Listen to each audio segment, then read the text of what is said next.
Bienvenue dans le monde des récits, où chaque conte réveille l'imaginaire. Ce matin-là, Lou découvrit quelque chose d'étrange en arrivant devant le vieux cerisier du square. Toutes ses fleurs avaient disparu pendant la nuit. Pas une seule pétale ne traînait sur le sol. Pire encore, son trésor secret, un sachet de graines offert par une vieille dame au marché, avait lui aussi disparu.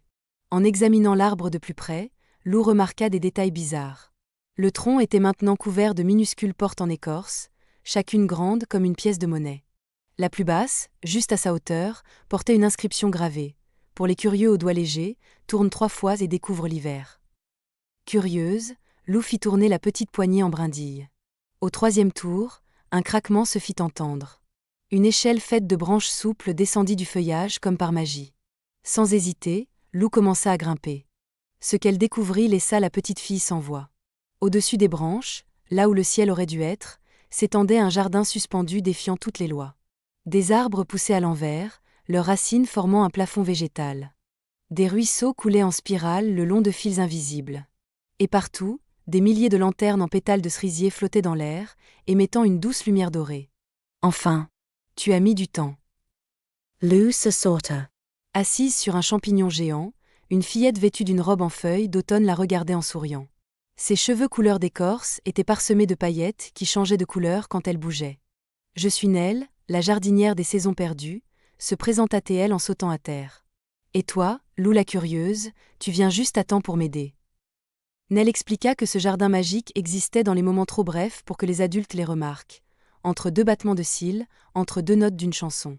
Chaque plante représentait un moment précieux du quartier. Mais quelque chose n'allait pas. Nell montra à Lou des zones où les plantes se fanaient. Quand les gens oublient de prêter attention au petit bonheur, leur magie s'éteint ici. Les 2 filles partirent explorer ce royaume aérien. Elles découvrirent le pont des chuchotis, où chaque pas faisait résonner des secrets doux. La serre des premières fois, où poussaient des fleurs uniques pour chaque grande découverte des habitants. Et l'arbre à thé, dont les glands infusés révélaient des souvenirs oubliés. Le problème devint clair quand Lou reconnut sa rue dans un secteur dépérissant. C'est là qu'ils ont installé les nouveaux réverbères. Ces lampes trop vives effaçaient les ombres où jouaient les lucioles, et avec elles, la magie discrète. La solution vint des graines que Lou avait perdues. Des graines d'émerveillement, s'écria Nell. Elles ne poussent qu'avec de l'attention. Ensemble, elles organisèrent la nuit des lucioles, où les enfants firent des lanternes en papier. Ils créèrent aussi le jeu des petites choses, cherchant chaque jour 3 détails magiques dans leur quotidien. Peu à peu, le jardin suspendu retrouva ses couleurs.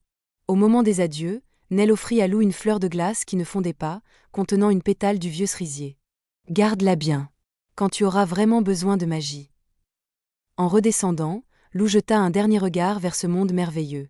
De retour dans le square, personne ne remarqua que le cerisier avait refleuri. Personne, sauf un petit garçon qui tendit vers Lou une poignée de graines brillantes. Fin d'histoire. Clique sur abonner pour voyager encore dans le monde des récits.